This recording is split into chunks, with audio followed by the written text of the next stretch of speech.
Ladies and gentlemen, the captain has turned on the fasten seatbelt sign.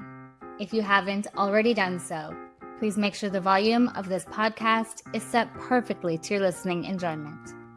Please take your seat, whether that's on the treadmill, car, sofa, or bed, and buckle in for the last trip.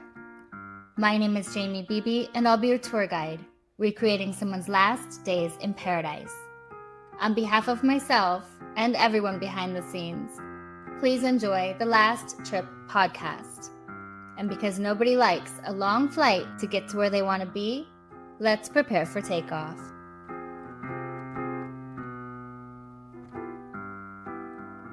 On a warm September morning in 2019, a bright yellow Jeep Wrangler was found abandoned in the parking lot of a remote trailhead on the island of St. John in the U.S. Virgin Islands.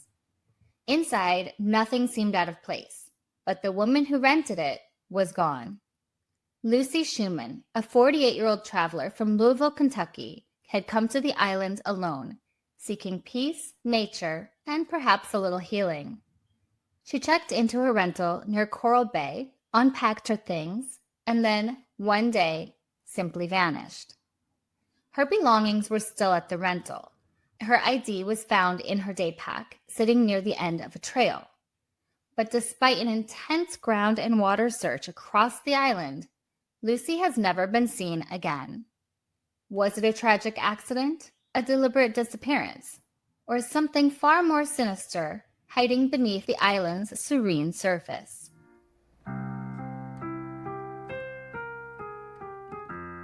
To understand the mystery of Lucy Schumann's disappearance, you have to understand the island where she vanished.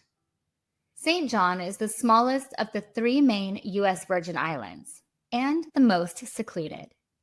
It's just about 20 square miles of steep green hills, turquoise bays, and winding trails that snake through dense jungle and along dramatic cliffs.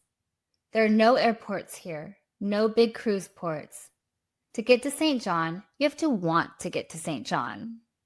Most visitors take a ferry from nearby St. Thomas, and when they arrive, they often say the same thing. It feels like stepping into a postcard. St. John is more than paradise beaches and swaying palm trees. The island holds stories, some buried in the ruins of its colonial past, and some whispered in the wind that rushes through the hills at night. Long before it was a tourist haven, St. John was home to the Taino people, who fished its waters and worshipped at sacred petroglyphs, still visible on jungle rock faces today. In the early 1700s, it was claimed by the Danish and transformed into a network of sugar plantations run by enslaved Africans. The island's brutal colonial history remains etched into its landscape, most famously in the haunting ruins of the Annaberg sugar plantation, where stone walls crumble beneath the weight of centuries. That history turned violent in 1733, when enslaved people on St. John launched one of the earliest and most significant slave revolts in the Americas. For months, they held the island. The Danish eventually regained control, but the legacy of resistance never left. Today, 2/3 of St. John is protected as Virgin Islands National Park. It's a hiker's paradise, with trails that weave through banyan forests, past petroglyphs and plantation ruins, and out to rocky outcrops like Ramhead, where Lucy's backpack was found. Ramhead Trail is one of the most breathtaking and isolated hikes on St. John. It cuts through dry coastal shrubland, climbs past cacti and crumbling cliffs, and ends at a dramatic promontory that juts into the Caribbean Sea. From the top, the view is staggering. Blue ocean in every direction, waves crashing against jagged rock far below, and the faint outline of St. Croix on a clear day. It feels like the edge of the world. And when you're there, especially alone, it's easy to feel small. But for all its beauty, Ramhead has a darker undertone. Locals will tell you, in hushed tones, that something about the trail feels different, heavy, still. Some even say it's haunted, that the spirits of those who suffered and died on the island's plantations still wander the cliffs. After all, Just a short distance away are the ruins of the Reef Bay sugar mill, and stories of ghostly figures and unexplained noises are common. And then there's the true story that shadows Ram Head, a piece of brutal history often overlooked by visitors. During the slave revolt in 1733, a group of rebels refusing to surrender to the returning Danish forces chose to leap to their deaths from the cliffs at Ram Head rather than face re-enslavement. The silence out there isn't just the sound of nature. It's history. It's grief. It's defiance. Today, hikers come to Ram Head for the view, for the solitude. But it's not hard to imagine how a person could disappear out there. The cliffs are steep, the ocean below, unforgiving. There's little to no cell service, and once you leave the salt pond parking area, you're on your own. It's a place of reflection, but also of risk.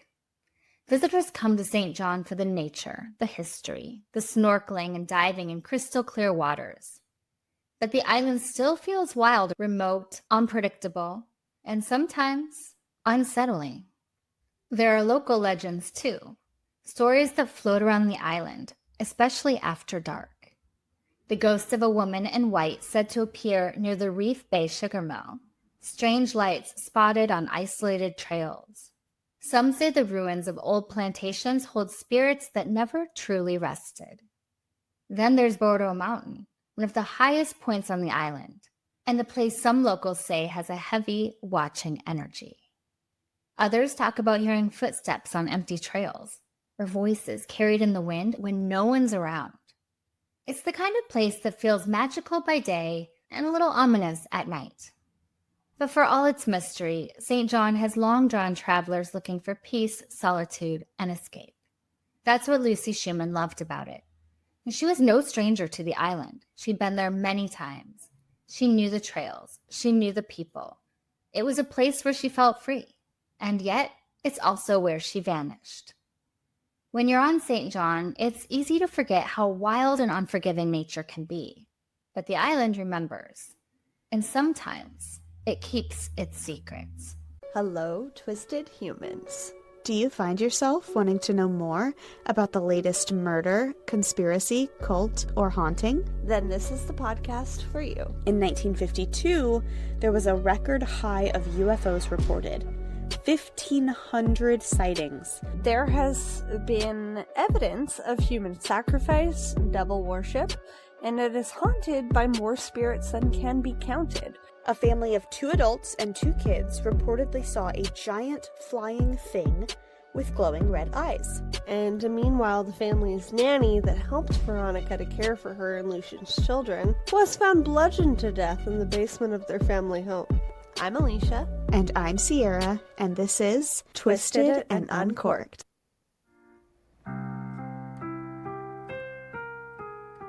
Before we talk about what happened in September of 2019, we need to talk about Lucy Schuhmann. Because this story isn't just about a disappearance, it's about a life, a remarkable life. Lucy Evelyn Schuhmann was born on March 11th, 1971. She grew up in Louisville, Kentucky, and from a young age, people noticed something about her. She was bright, not just book smart, but luminously curious about the world. The kind of kid who wanted to know why, who challenged rules, who saw possibilities everywhere. In her 20s, Lucy was plugged into Louisville's local music scene. At one point, she was even dating the frontman of a locally beloved punk band called King Horse. While her friends kept hanging out with musicians and staying up late in smoky bars, Lucy started carving out her own, quieter, but no less intense path. She waitressed part-time to support herself and went back to school to earn a bachelor's degree in philosophy from the University of Louisville. And that says a lot about her right there. Philosophy isn't the kind of degree you choose if you want a quick, practical path. You choose it because you're interested in truth, in meaning, in the bigger questions. That was Lucy, always digging deeper, always thinking beyond the surface. She was independent to her core, never interested in chasing clout or showing off. She wasn't even on Facebook, barely touched Instagram. She didn't need an audience.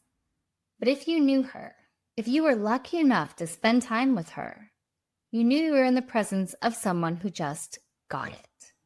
She had this way of lighting up a room without ever trying to. Always smiling, always open, always present. Lucy loved to travel. And more than that, she loved to travel alone. Now, not everyone can do that. It takes a certain kind of confidence, a certain kind of peace within yourself to find joy in solo adventure. But for Lucy, it was second nature. She wasn't looking to escape. She was looking to connect with nature, with herself, with the world. She was into fitness, always taking care of her body, her mind, her spirit. Hiking, yoga, meditation, whatever helped her stay strong, stay grounded. But she wasn't one of those people who made you feel bad for not keeping up. She just quietly led by example. Her friends adored her. Her family couldn't say enough great things. She made people feel good, seen, heard, understood. She was the kind of friend you could call at 2 a.m. and she'd pick up. She'd listen, really listen. And then she'd give you the kind of advice that stuck with you for years. Thoughtful, warm, and unfiltered in the best way. She didn't sugarcoat things, but she always led with kindness. Lucy never married. She didn't have kids, but she poured her love into everyone around her. Her friends' kids called her the book lady because she'd come over with anatomy books and read to them, turning complicated science into playful learning. She made everything interesting. She was a modern-day Wonder Woman, a cool-headed problem solver who never panicked. She was sharp, razor sharp, but soft where it mattered. If anyone could think or fight their way out of a tragic situation, it was Lucy. She didn't scare easily, and she never, ever gave up. One day, seemingly out of nowhere, Lucy decided she wanted to learn to fly. Just like that, she set her sights on the sky. She started studying for her pilot's license in the early 90s, and before long, she was a flight instructor. But she didn't stop there. Lucy worked her way up to become a full-fledged commercial airline captain. No shortcuts, no handouts, just raw determination and grit. She kept going and going and going. She didn't believe in ceilings. If she saw one, she smashed right through it. And then she pivoted again. In their 40s, most people are starting to settle down. Not Lucy.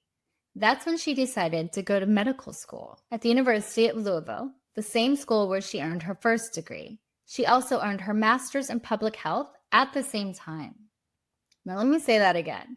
She was in medical school and earning a public health degree. That's who she was. Her motivation? It wasn't about power or prestige. Lucy wanted to help people, especially the ones who slipped through the cracks. She wanted to be a lifeline for friends who didn't have great insurance, who couldn't navigate the system, who needed someone in their corner. And Lucy was always in your corner. She'd go out of her way to find resources for people in need, whether it was medical help, financial assistance, or just a safe place to land. She had a way of getting things done, even when it seemed impossible. She'd call in favors, bend systems, advocate relentlessly. You wanted her on your side. You wanted her in your life. She was wrapping up her qualifying exam when she disappeared, getting ready for residency, her whole future still unfolding with all that fire and compassion behind it. Lucy loved St. John. She visited the island often. She knew it well. She wasn't a tourist stumbling into unfamiliar ground. She was an experienced hiker who had been on those trails before, including the very one where she vanished. And that's what makes this story so chilling. How does someone like Lucy, sharp, strong, experienced, and deeply loved, just vanish? No signs of struggle, no calls for help, no trace. It doesn't make sense. Lucy wasn't reckless. She wasn't naive. She was a beautiful, twinkle-eyed force of nature, a devilish grin, a brilliant mind, and a heart that held space for everyone. And on a clear September day in 2019, she was swallowed up by something we still don't understand.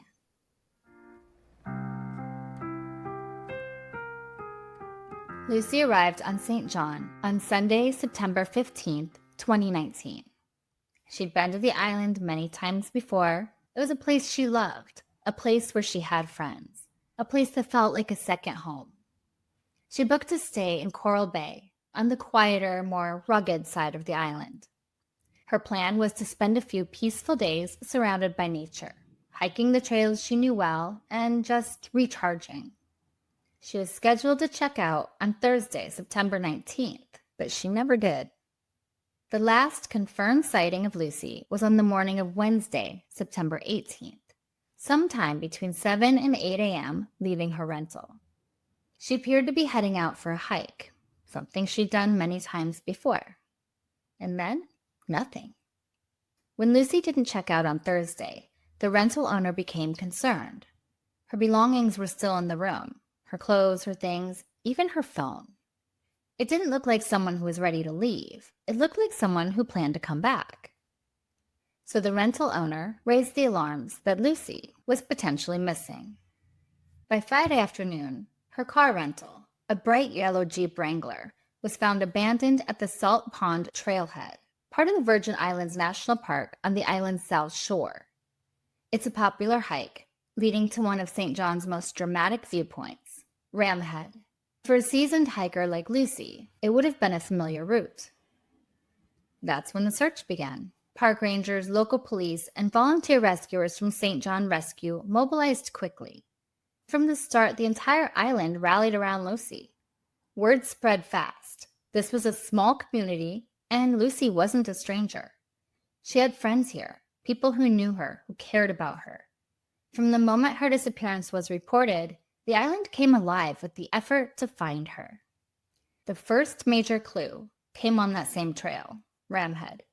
A hiker who'd gone up to take some pictures near the rocky overlook at the end of the trail stumbled upon something strange.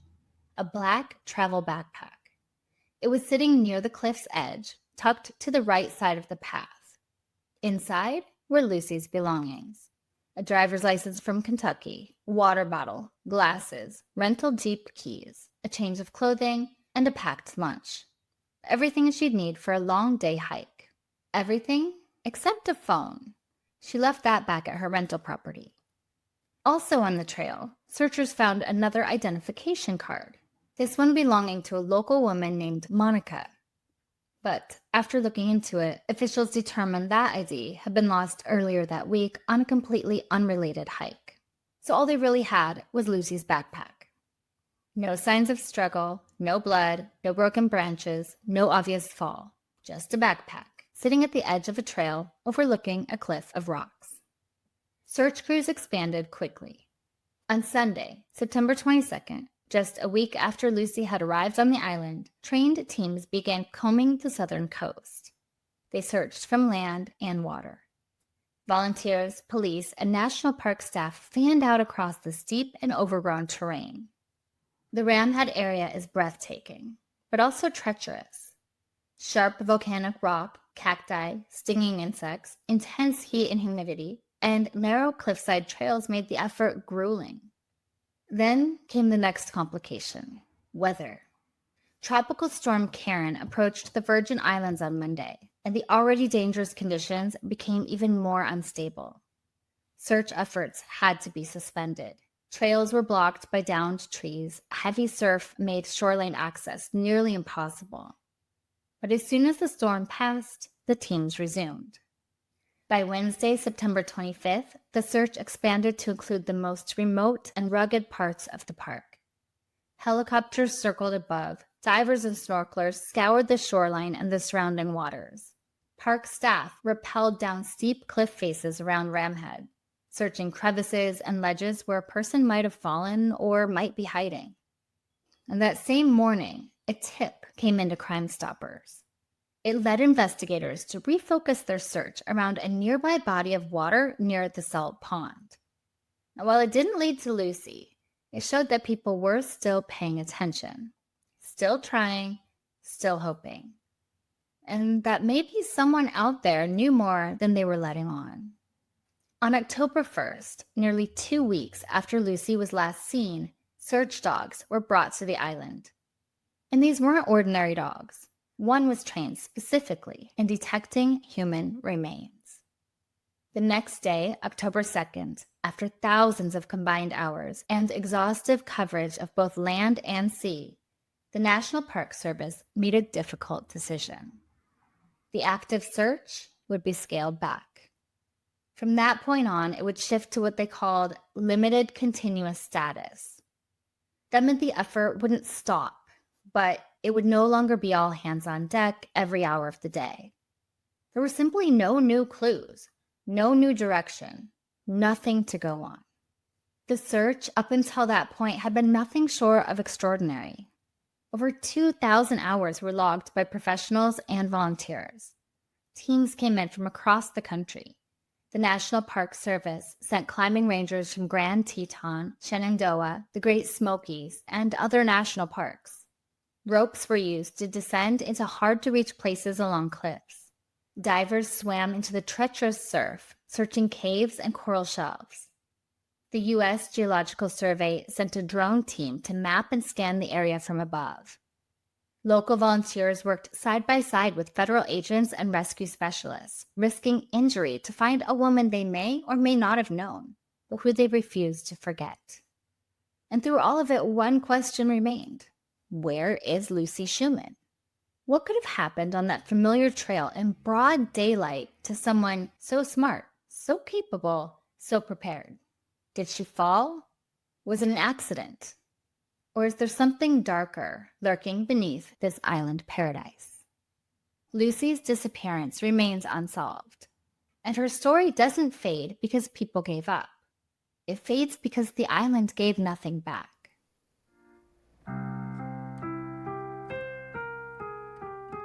So let's pause here. We're 2 weeks into an all-out search. Lucy's been missing since September 18th, 2019. Her backpack was found, oddly, 2 days later, in plain sight on a popular trail. But no trace of her body, no witnesses, no clues, nothing. And that's where the questions begin. Because with a case like this, where there are no signs of struggle, no obvious accident, and not a single confirmed clue, you're left with one of the most unsettling types of mysteries. The kind where everything is possible and nothing makes sense. So let's start with what we do know. The Ram trailhead isn't easy, but it's not that hard. Lucy had hiked it many times before. It's about 1.5 miles out to the end, with some rocky stretches and exposure to the sun. But for someone as experienced and fit as Lucy, this would have been a typical morning hike. It ends at a bluff, a high breezy overlook with sweeping ocean views. The kind of place you stop, drop your pack, drink some water, maybe eat lunch, just take it all in.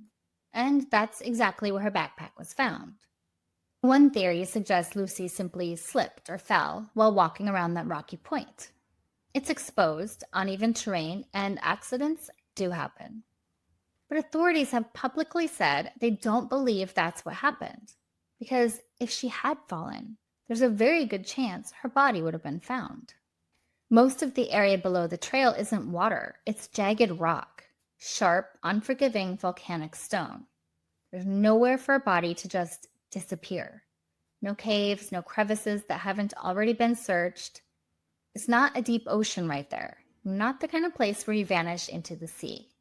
So no fall, no sign of injury, no blood, no personal effects strewn about, nothing disturbed. Which brings us back to that backpack. Why was it left behind? If Lucy had set it down to enjoy the view, maybe she wandered off without it. But that's not really like her. And why was it only found 2 days later on one of the most trafficked hiking trails on the island? Salt Pond Bay and Ramhead are popular spots, even midweek. Tourists, locals, day hikers. The area where her pack was found is open and visible. So if it had been there since Wednesday morning, why did no one spot it until Friday? Could it be that Lucy never made it to that overlook at all? Could someone have placed her backpack there intentionally to mislead searchers? And then there's the missing phone. Her cell was left at the rental, which is unusual. Sure, there's no consistent cell service out there, but most people still bring their phones for photos, for music, for the clock. Lucy wasn't a social media user, but she was a traveler, an explorer. She brought anatomy books to kids. You really think she wouldn't want to snap a photo of the horizon from one of the most breathtaking viewpoints in the Caribbean? That phone being left behind, it's odd. It doesn't add up. And the deeper you go, the more unsettling things start to look. There are whispers, rumors, and warnings that in and around the trailhead, not everything is as serene as it seems. 2 men, reportedly known to the area, have been called out multiple times by solo female hikers. Now, they've never been formally charged, but their behavior? Uncomfortable, aggressive. There were stories of women being followed, harassed.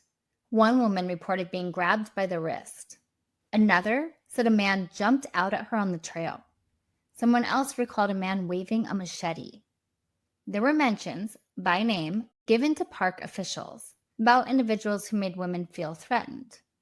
But whether those men were ever questioned, we don't know. There's no public record of it. And this isn't ancient history. One case of sexual assault in the area only prompted action after it happened, despite previous complaints. Then there's this. Lucy's Jeep was parked at Salt Pond, a known break-in spot, a place with little oversight, a trailhead surrounded by thick brush and hidden corners. If someone were waiting for an opportunity, it's not a bad place to find it. So what if this wasn't an accident at all? What if Lucy never even made it to Ramhead? What if she met someone on the way up or in the parking lot who had other intentions? The authorities have never ruled out foul play. They can't, because there's no evidence to rule anything out. No body, no struggle, no clear crime scene, just absence and silence. And silence is the perfect cover. There's another theory that Lucy, injured on the rocks, attempted to reach help. She may have tried to swim to an accessible part of the shore, but this area is dangerous. The water around Ramhead is deep, the currents are strong, and yes, there are sharks. If she went into the ocean, it's possible she was pulled out to sea. But even in that case, it's strange that no items, no clothing, no shoes, nothing washed up. It's like she just evaporated. And then, years later, the most cryptic twist of all. In 2023, someone started commenting on posts about Lucy's disappearance on Facebook. They claimed the case was solved, that it was over, but not giving any other details. Now, if that's true, no one told authorities. Lucy is still listed as a missing person. The National Park Service has released no new findings, and no public statements have confirmed anything. So what do we make of that? A hoax, a cruel joke, someone wanting attention? Or maybe something more? Was Lucy Schuhmann the victim of a tragic accident or something more calculated? Was she in the wrong place at the wrong time? Or was she targeted? And perhaps the most haunting of all, if someone did harm her, are they still out there?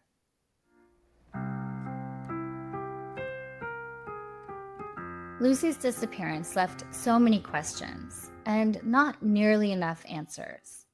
But while those early days were filled with confusion and theories, there was something else happening quietly in the background, something that doesn't get talked about enough. Lucy's family was there, on the island, grieving, hoping, searching, and asking for privacy. They didn't give interviews. They didn't speak to press. And they had every right to make that decision. But it's a complicated thing to navigate, because when someone you love goes missing, every hour, every headline, every share can be critical. But also, time becomes strange. You're trying to search, to survive, to hold on. Talking to reporters is the last thing on your mind. Here's the hard truth. Media matters. Publicity matters.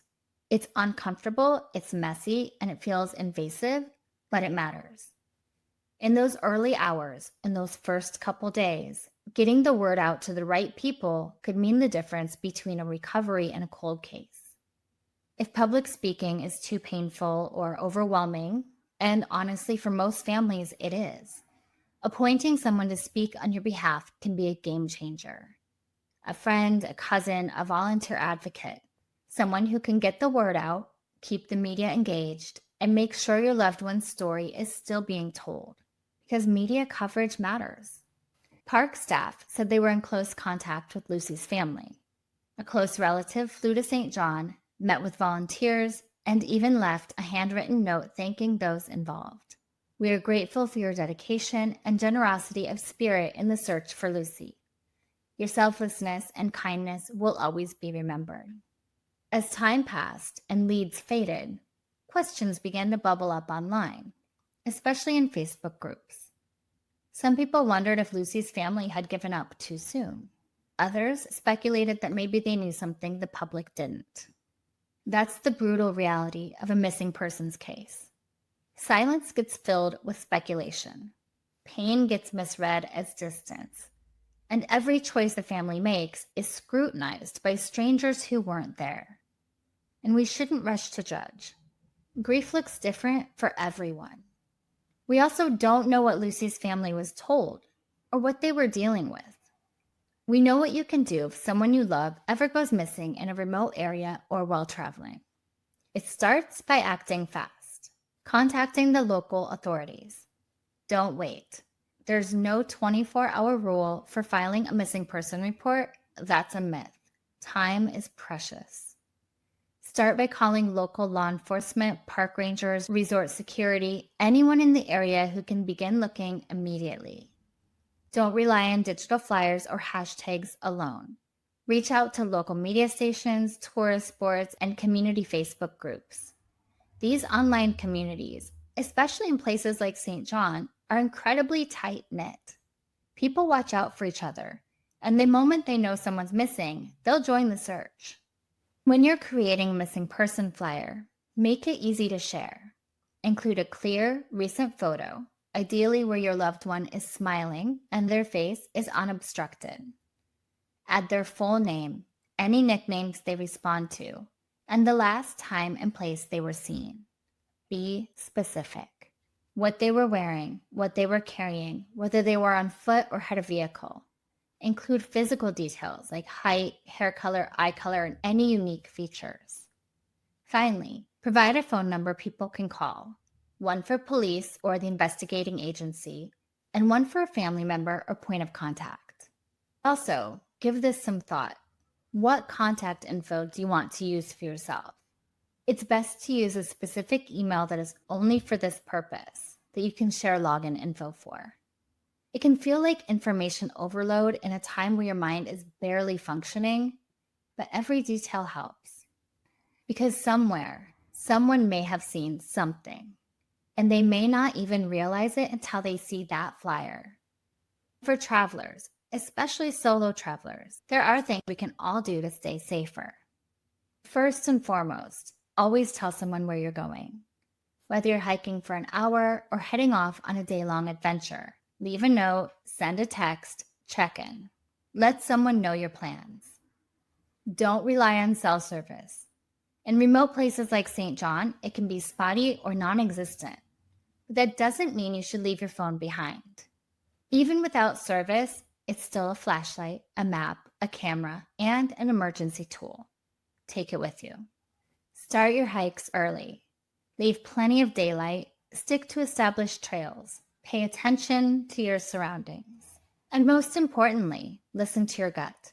If something feels wrong, turn back. If someone makes you feel uneasy, don't keep walking just to be polite. Stand up for yourself. Fuck politeness. And be aware of the reality that some trails, even the ones in beautiful, peaceful places, aren't always safe. There have been incidents at Salt Pond and along the Ramhead Trail.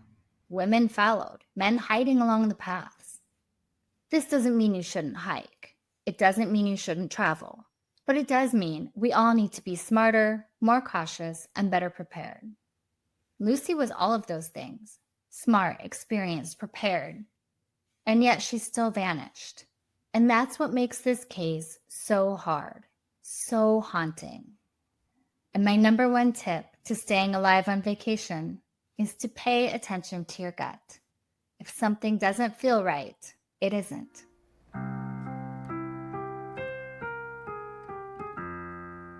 Lucy Schuhmann has now been missing for over 5 years.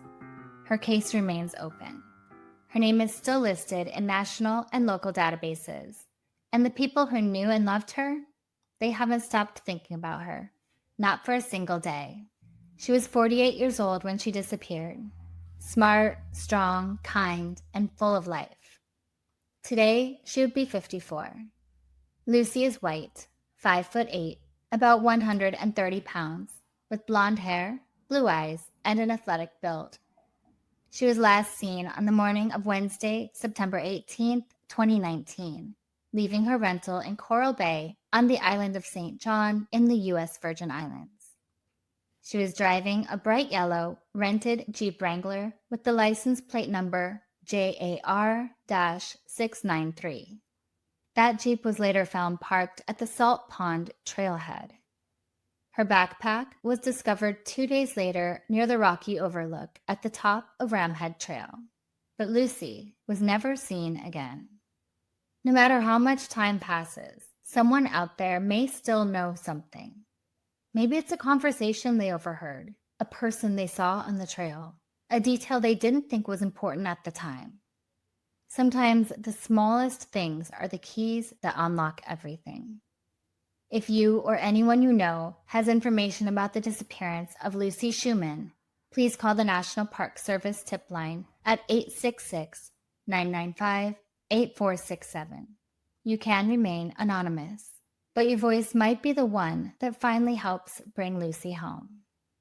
And if Lucy's story moved you, share this episode, post about her, say her name, keep her story alive.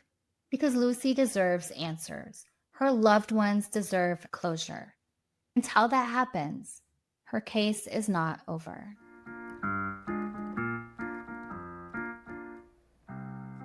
And finally, remember to leave a review and rate this podcast 5 stars if you like the show, or hell, even if you don't. But either way, feel free to let me know what you think. Please follow The Last Trip on Instagram at The Last Trip Crime Pod and subscribe on Patreon to support the show. You'll get extra research, videos, photos, and updates, and even learn a little more about my personal travels. That's patreon.com/The Last Trip Podcast. I'm Jamie Beebe, bringing you your last trip and signing off until the next one. Thanks for listening.